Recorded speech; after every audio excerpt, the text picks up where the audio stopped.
لیکن اب دیکھیے یہ قرآن مجید کے توازن کی بات ہے. حقیقت، ریئلزم، ایک طرف آئیڈیلزم ہے، ایک طرف ریئلزم ہے.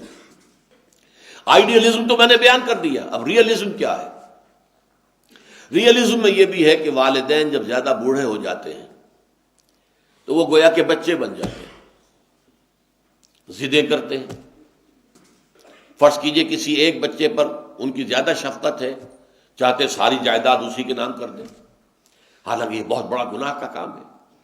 اختیار تو ہے لیکن یہ کہ دوسرے وارثوں کو محروم کر دینا بہت گناہ کا کام ہے. اللہ تعالیٰ کے یہاں اس پر بڑی سخت پکڑ ہو جائے. پھر یہ کہ بچوں پر دباؤ ڈالنا کہ یہ کام ضرور کرو. اب آپ کو معلوم ہے کہ یہ کام درست نہیں ہے، صحیح نہیں ہے. لیکن جیسے کہ میں نے ایک مفصل تقریر کی تھی اور تازہ میثاق میں وہ شائع ہو گئی ہے، وَمَن نُعَمِّرْهُ نُنَكِّسُ فِي الْخَلْقِ. سورہ یاسین کی یہ بڑی اہم آیت ہے جس کو ہم زیادہ عمر دے دیتے ہیں، معمر کر دیتے ہیں، جو ضعیفی کی حد کو پہنچ جاتے ہیں تو ان کی خلقت میں کمی ہو جاتی ہے. یعنی ان کی جو خلقی طور پر جو ان کے اندر صلاحیتیں ہوتی ہیں، قوتیں ہوتی ہیں، ان کی ذہنی صلاحیتیں ختم ہو جاتی ہیں. ایک تو خاص عمر وہ ہے جسے ارذل العمر کہا گیا ہے، لیکن لا یعلم من بعد علم شیئا. یادداشت میں تو کمی ہونی شروع ہو ہی جاتی ہے، سبھی کی کمی ہوتی ہے. لیکن ایک مرض آج کل آپ کو معلوم ہے کہ الزائمرز ڈیزیز اور ڈیمنشیا، یہ دو ایسی ڈیزیز ہیں کہ بالکل انسان کا حافظہ ختم. اب ریگن ابھی تک زندہ ہے لیکن پڑا ہوا ہے، جیسے کہ جس کو آج کل کہا جاتا ہے کہ وہ ہیومن ویجیٹیبل ہے. جیسے کہ اب ککڑی ہے، اگر آپ نے اس کو نہیں اتارا ہے اس کی بیل سے بڑھتی جائے گی، بڑھتی جائے گی، بڑھتی جائے گی، بڑھتی جائے گی. وہ ایک ویجیٹیبل کا پروسیس ہے. اسی طریقے سے انسان جو ہے اس کے وائٹل پروسیسز جو ہیں ان کو آپ سپورٹ کرتے رہیے، وہ جیتا رہے گا، جیتا رہے گا. ہوش و حواس ہے نہیں. بہت عرصے تک تو اس کا حال یہ ہو گیا تھا کہ صرف اپنی بیوی کو پہچانتا تھا. نینسی ریگن غالباً نام تھا اس کا. اب تو حال یہ ہے کہ وہ بیوی کو بھی نہیں پہچانتا. یہاں بھی ہمارے دوستوں میں سے ایک صاحب ہوتے تھے، ریلوے کے اندر ملازم تھے، ان کے بارے میں مجھے حال بھی معلوم ہوا کہ ان کا حال یہی ہو چکا، کسی کو نہیں پہچانتے، کسی کو نہیں پہچانتے. تو بڑھاپا جب آتا ہے تو ایک تو یہ کہ بچوں کی سی عادتیں جو ہے ان میں پروان چڑھ جاتی ہیں. اب آپ کو معلوم ہے کہ ان کو ڈائبٹیز ہے، میٹھی چیز کھانا ان کے لیے زہر ہے، وہ ضد کر رہے ہیں میں نے کھانی ہے. کیا کریں گے آپ؟ کسی وقت ہوتا ہے کہ آپ سختی سے بھی روکتے ہیں، ان کی بھلائی کے لیے روک رہے ہیں. اب وہ کسی ایسی بات کی ضد کر کے بیٹھ گئے کہ جو آپ کے خیال میں درست نہیں ہے، مناسب نہیں ہے، تو آپ کو ان کی حکم عدولی کرنی پڑے گی. ہو سکتا ہے کسی وقت سختی بھی کرنی پڑے. یہ ہے اب جو آئیڈیلزم کے مقابلے میں ریئلزم ہے.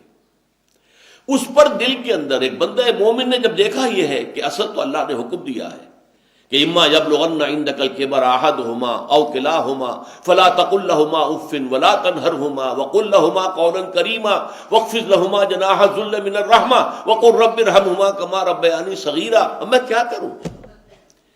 میرے والد نے یہ بات جو اس کی ضد کی ہوئی ہے اور کس طریقے سے جو ہے وہ اپنی بات جو ہے بنوانا چاہ رہے ہیں، حالانکہ وہ بات صحیح نہیں ہے، مناسب نہیں ہے. تو اس صورت میں اگر آپ کو کسی وقت کوئی سختی بھی کرنی پڑے تو اول تو یہ نوٹ کیجئے کہ اس سختی کے انداز میں بھی نرمی ہونی چاہیے. ابا جان یہ کام نہیں میں کر سکتا، یہ نہیں کہ آپ جھڑکیں، بس یہ امی جی یہ کام میرے لیے ممکن نہیں ہے، آپ مجھے شرمندہ نہ کریں، میں یہ کام نہیں کر سکتا. بڑے لجاجت کے انداز میں ان سے بات کی جائے. لیکن جیسا کہ میں نے عرض کیا کسی وقت ضرورت پیش آتی ہے. میری زندگی کے ایسے واقعات میں سے ایک واقعہ ہے کہ جس پر میں پچھتاتا ہوں کہ وہ کاش کہ وہ بات نہ ہوئی ہوتی. میرے والد مرحوم بھی دماغی مرض کے مریض رہے اور اس زمانے میں پھر چونکہ معالج میں ہی تھا.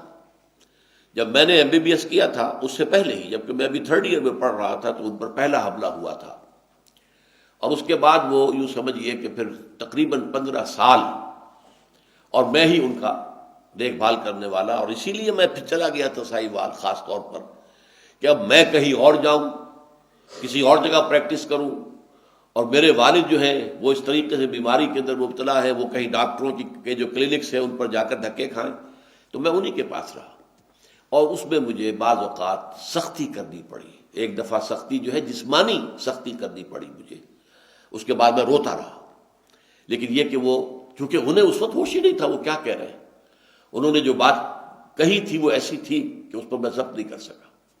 بہرحال یہاں جو ہے در حقیقت اب ایسے شخص کو جب دل میں ایک کڑھن ہوگی، افسوس ہوگا، صدمہ ہوگا کہ یہ میں نے کیا کیا، میں نے والد کے ساتھ یا والدہ کے ساتھ یہ گستاخی کر دی، میں نے والد یا والدہ کی اس بات کو رد کر دیا، میں نے ان کی اس خواہش کو جو ہے پورا نہیں کیا، تو جو طبیعت کے اندر ایک سلیم الفطرت انسان کے دل میں، اس کی طبیعت میں جو رد عمل پیدا ہونا چاہیے، اللہ تعالیٰ اس کا ازالہ فرما رہا ہے۔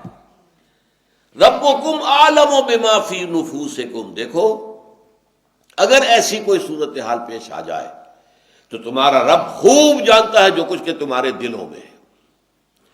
تمہیں اگر روکنا پڑ رہا ہے والد کو یا والدہ کو، اگر اس کی کسی خواہش کو رد کرنا پڑ رہا ہے والد کی یا والدہ کی، اگر کسی وقت سختی کے ساتھ بھی انہیں روکنا پڑا ہے کسی چیز سے، تو یہ کہ دل میں کوئی ملال اس لیے نہ لاؤ کہ تمہارے دل کی کیفیت کو اللہ جانتا ہے، تمہارے دل میں ان کے لیے جو محبت ہے اللہ جانتا ہے، تمہارے دل میں ان کے لیے جو ادب ہے اللہ تعالیٰ اس سے ناواقف نہیں ہے۔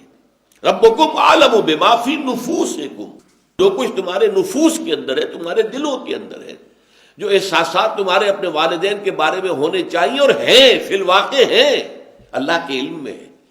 لہذا اگر تمہیں کسی وقت ان کے ساتھ کوئی سختی بھی کرنی پڑی ہے، ان کے اس بڑھاپے کی کم سمجھی کی وجہ سے، اس لیے کہ اس کے بعد کیا ہوتا ہے لِكَيْ لَا يَعْلَمَ مِن بَعْدِ عِلْمٍ شَيْئًا وَمَن نُعَمِّرْهُ نُنَكِّسُهُ فِي الْخَلْقِ، ان کے فہم میں، سمجھ میں کمی ہو جاتی ہے، جو سینس آف پروپورشن ہوتا ہے وہ ختم ہو جاتا ہے، نسبت و تناسب کا احساس اور ادراک ختم ہو جاتا ہے۔ تو اس صورتحال میں جو ہے اگر ان کی کسی بات کی مخالفت کرنی پڑے، نفی کرنی پڑے، ان کی کسی خواہش کو رد کرنا پڑے تو پریشان نہ ہو، اس لیے کہ تمہارا رب جو کچھ تمہارے اندر ہے، دل کے اندر، اس سے واقف ہے۔ اگر تمہارے دل میں ان کے لیے محبت ہے، ان کے لیے شفقت ہے، ان کے لیے خیر خواہی ہے، تم ان کے لیے ان کی خدمت کرنا چاہتے ہو، دلجوئی کرنا چاہتے ہو، لیکن حالات کے جبر نے کہیں کسی معاملے کے اندر تمہیں ایک مختلف طرز عمل اختیار کرنے پر مجبور کر دیا ہے، تو اس کے اوپر پریشان ہونے کی ضرورت نہیں ہے۔ انما الاعمال بالنیات،